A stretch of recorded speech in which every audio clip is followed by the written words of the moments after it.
No niin, se on nosturilla ja ruvetaanpa sitä ihmettelemään. Elikkä näitä kun katsotaan, niin. Siinä nuo BC-iskarit näyttää, tai iskarit kun jouset on, ne nuo iskarit aika ruostisen näköisiä ja sitten perä näyttää ihan ok. Täällä on kaikki suhteellisen normaalin näköistä. Tuolla tuo tunkin paikka, niin. Mitähän se sanoo?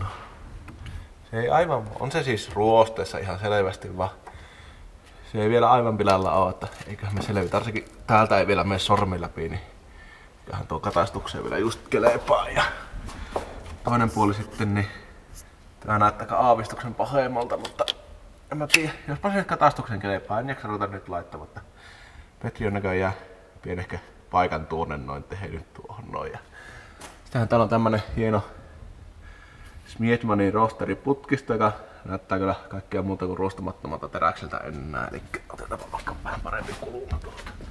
Tuommoinen noin, niin ei ihan niinku hirviä ruostumattomalta teräkseltä tuo putkissa näyttää. Se ei oikeasti ollut monta vuotta tuolla paikalla. Eli ei tää ihan ympärivuotisen käyttöön sopivia olla nämä viritysosat aina.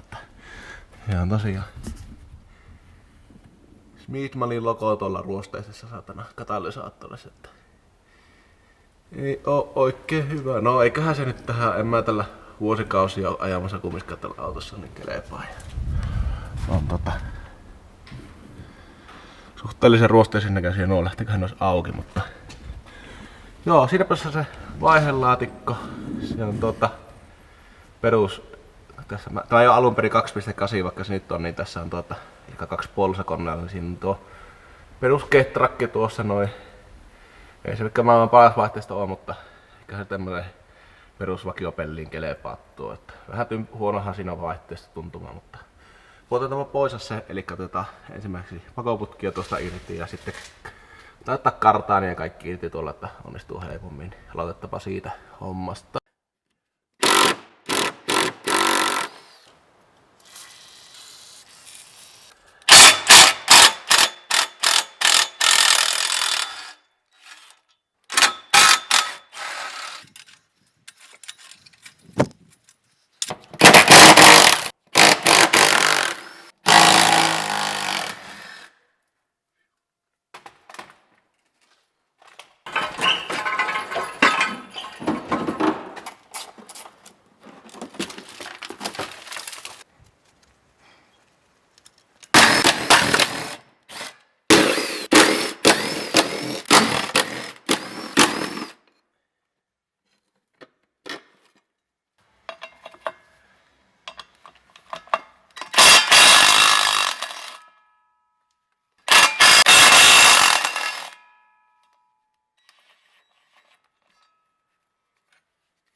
No niin, siinäpäs tämä vanha kykki, mikä tosiaan luisti aika pahasti. Ja tää niin kuin varmaan videolla näkyy, on aivan väriääntynyt, on aivan kuumunut pilalle tämä vehe. Ja siellä sinisiä läiskiä kummassakin täällä näin. Ja tää on aivan epätasainen. Mä tällä sormella tuntee, että kuinka möykkyinen ja paakkuinen. Tää oikein tällä, että ruuvimeisselikin tarttuu näihin kohtiin, mikä täällä on. Niin kuin vaikka tuossa noin. Niin tuolla noin siihen. Ruuvimeisselikin ottaa tosiaan näihin. Ja sitten Tähän samaa vahtipyörää pystyy käyttämään sitä isompiakin kytkintä, kun tää on se 2,5 228 mm kytkin, niin tähän voi se 28 oma 240 kytkin pistää, mutta tää vahtipyörä on tosiaan niin pilalla, tässä on hirviä uraa tuossa kohdassa noin, niin ei sitä voi pistää sitä isompaa. Niin. Mutta se, että koska meillä on tuollakin kuulee oikein kuinka epätasainen tämä on, kun on niin aivan pilalla. Niin. Kumminkin niin, toisen vauhtipyörä, mikä on paljon paremmassa kunnossa mitä tämä on, ja uusi kytkin tähän tilalle, niin eiköhän se sillä.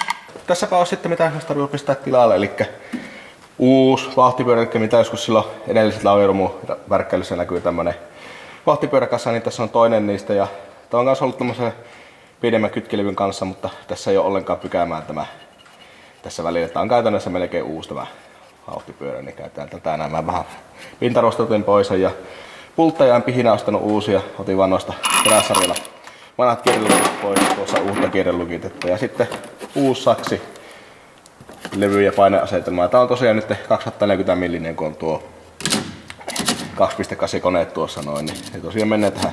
Vaikka on pienempi levy tämä vauhtipyörän kanssa käytössä, niin se menee sitten tähän näin paikalleen. Ja asetelma löytyy täältä ja muistaakseni passaa tähän näin, joo. Siihen. Ja tämä nyt ei ole tämmönen itsestä saatuva AC-versio, mutta se nyt välttää. Sitten vielä toki painelaakeri uusia. Ja muuta kun pultataan nämä paikalleen. Niin.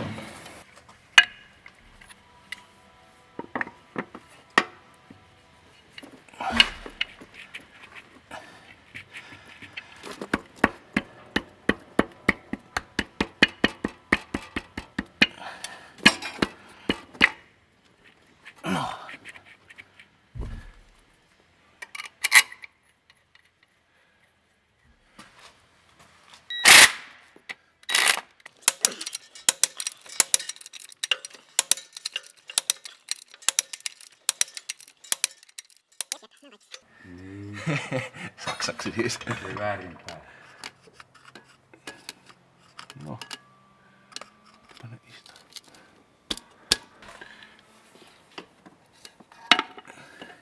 Tulee ruuilla. Täällä tuolla.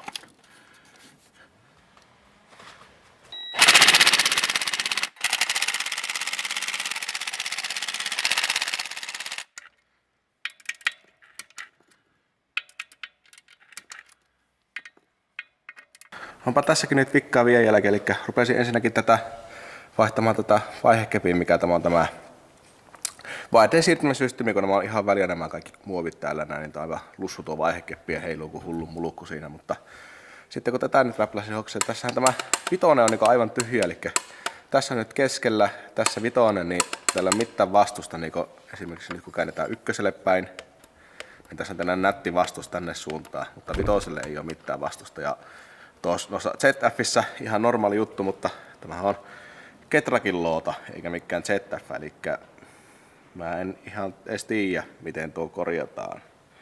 ZF:ssä on tässä ne pakin ja vitosen ne tapit, mitkä tekee tämän liikkeen sivulle, mutta Ketrakissa ei ole tässä mitään. Täällä on sitten nämä 3 kuulaa, mutta mun käsittääkseni ne 3 kuulaa on vaan niin pitää nämä siirtimet paikallaan täällä. Eli jos täällä on tämä kuula rikki tai niin kuin mittanut ylös, niin tähän periaatteessa pystyy jäämään 2 vaihetta päälle tähän vehkeeseen yhtä aikaa. Nämä kuulat pitää sen, että vaihteet on päällä yhtä aikaa. Mutta mulla on pikku veikkaus, että täältä meille löytyy se ongelma, eli ainakin kun tätä siirtelee tässä näin, niin täältä kuuluu kolina täältä, eli täällä on mihin se toppaa, ja tässä on tässä samannäköiset tulpat, mitä näitä ZF-säkin on, niin kokkailenpas nämä aukaisemalla löytyisi niin se vika, miksi tämä vitonen jää tällä päälle.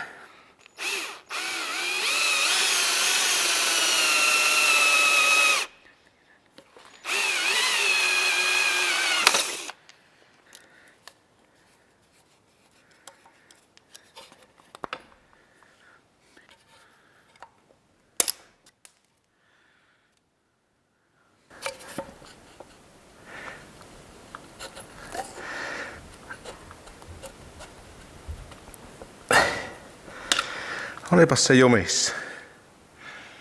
No, tämä tapin jumittelu se aiheuttaa tuo vitos vaikka, että pitää varmaan tästä tapista vähän hieroa pois koko. Ei mulla nyt mitään varaosia tähän, kun mä en tiedä, että tässä on tämmönen vika, niin haluan tästä tapista vähän hieroa pois, että se liikkuu tuossa nätisti ja pistä takaisin läjään, niin eiköhän tämä sillä kummene tämä homma.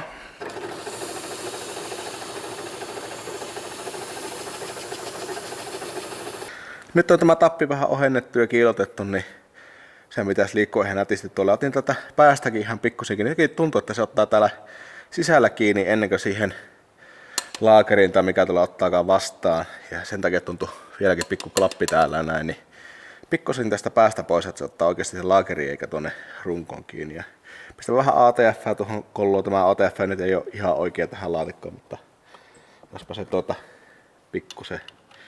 pikkusen tuolla ei sitä haittaa. Ja se nyt oikein päin. Joo. No niin, sehän liikkuu oikein näppärästi ja nyt tuolla se tulee pois.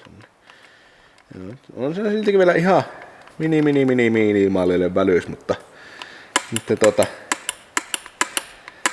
vitoselle tämä tappi liikkuu niin kuin pitää, eli ei muuta kuin takaisin läjään, niin sillä se.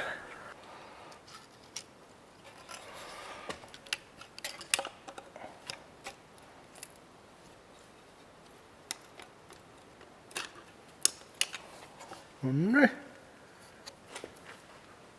Meillä toimii 5 ja 1, eli 1 tuonne suuntaan ja 5 tänne suuntaan. Niin toimii ihan niinku pitääkin.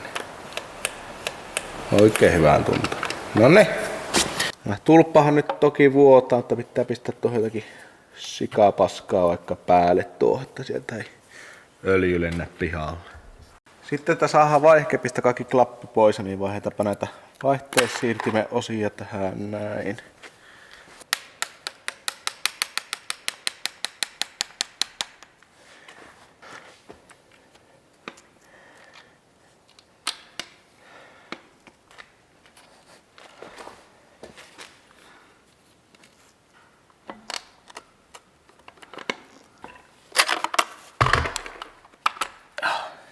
Näin.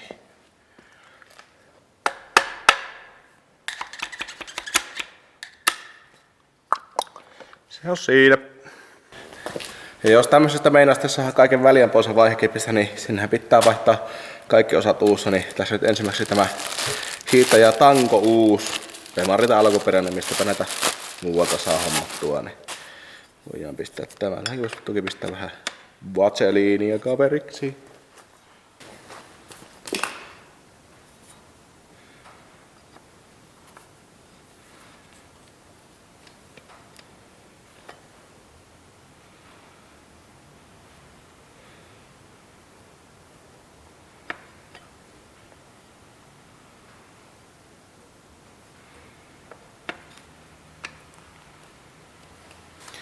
Uusi klipsi tänne näin ja se on jämäkästi siinä ja vieläkin vähän tuolla vailaatiko siellä väliä, mutta sillä nyt ei voi mitään. Seuraavaksihan tähän tulisi tämä vaihensiirihässäkkä tähän päälle paikalleen, mutta sitä ei kannata tässä vaiheessa pistää vielä tähän kiinni, vasta sitten nakataan tämä takaisin autoon kiinni ja sitten vaihdelaatikko paikalle, että paikallaan sitten autossa pistää se tappi ja tämä paikalle, mutta nyt voitaisiin tässä vaiheessa tästä ottaa nämä väliöt pois, eli vaihdetaanpa ensin tähän päähän nämä uudet kumit tänne näin, ettei tämä satana teline keiku tässä miten sattuu. No niin, tänne pistetään uudet nämä kumit sisälle, niin nahat vekee ja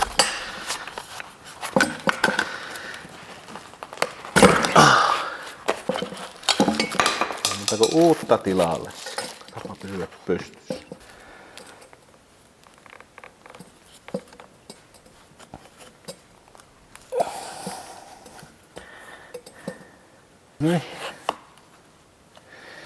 No niin, ne on siinä. En tiedä näkyykö sitä mitään, mutta ne nyt pasti sinne paikalleen. Ja sitten seuraavaksi, jos tuo kaikkein suurin väliyden aihetta, eli tämä itse vaihekeppi, niin jotenkin tämä kumi halusi lähteä mukaan, mutta tässä on se suurin väljyys, eli tämä päätälä menee väljäksi ja sitten tämä koko nuppi täällä on aivan niin väljänä täällä paikallaan. Niin tämä pitää katsoa seuraavaksi tästä ja otetaanpa sillä, että otetaan tämä vekeä. Muistaakseni tämä kuula painaa ensin pois tästä.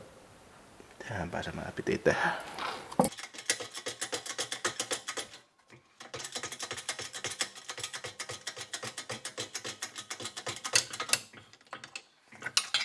Lähdetään jotenkin pyöräyttämällä vai vaan vääntämällä?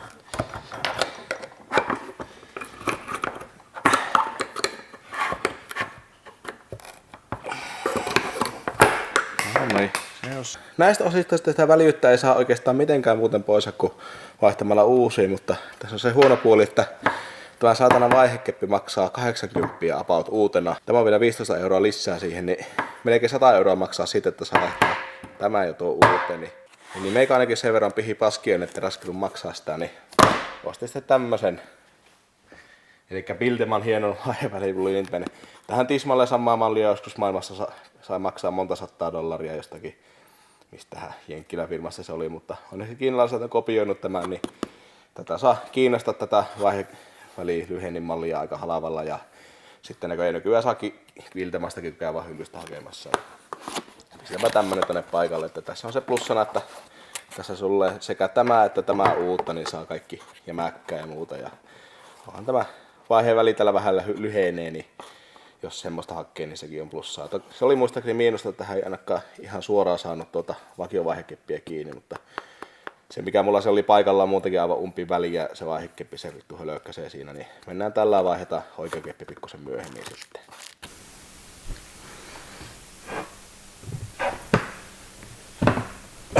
Noin, se meni loppuun asti ja sitten tänne alapuolelle pitää muistaa tämä mukana tullut sokka pistää.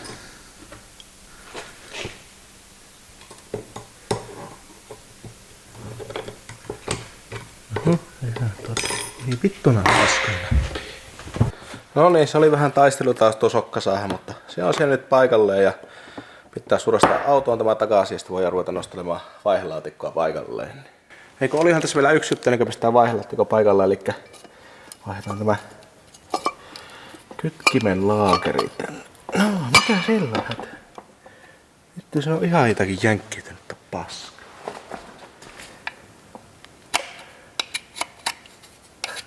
Hyvää rasvaa, kun saa puukolla leikata pois tästä.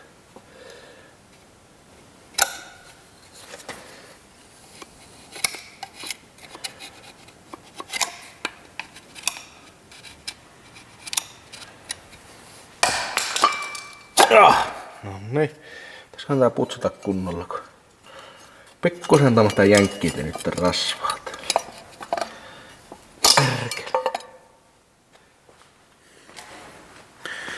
Melko urilla näyttää tämäkin oli tuonne hirviä kolotussa keskellä, mistä paineasetelma ottuna, eli roskiin. Näköjään mikrofoni kuoli tässä kohtaa, mutta laittelin uuden painelaakerin paikalleen lootaan kunnon vaseliinilla, kun olin ensin putsannut vanhat kuivuneet mähmät pois. Ja sitten ei muuta kuin luota takaisin paikalleen.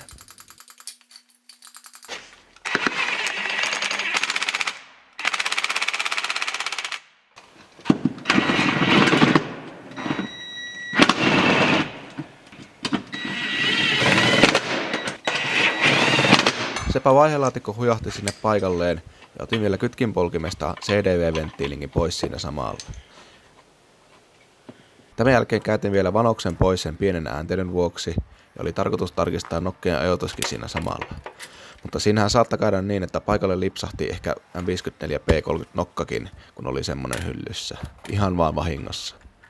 Mutta pitkän rakentelusession vuoksi mulla oli jo muistikortit aivan täynnä, niin videota ei oikein siitä tullut tämän enempää. No, tuplavanosjuttuja tulee myöhemmin lisää aika varmasti, niin jospa se ei haittaa. Mutta vaikka auto alkaisikin tässä vaiheessa olla jo about katsastus valmis, niin muuten vielä vakioperä lukolliseksi versioksi, niin siitä lisää seuraavassa jaksossa.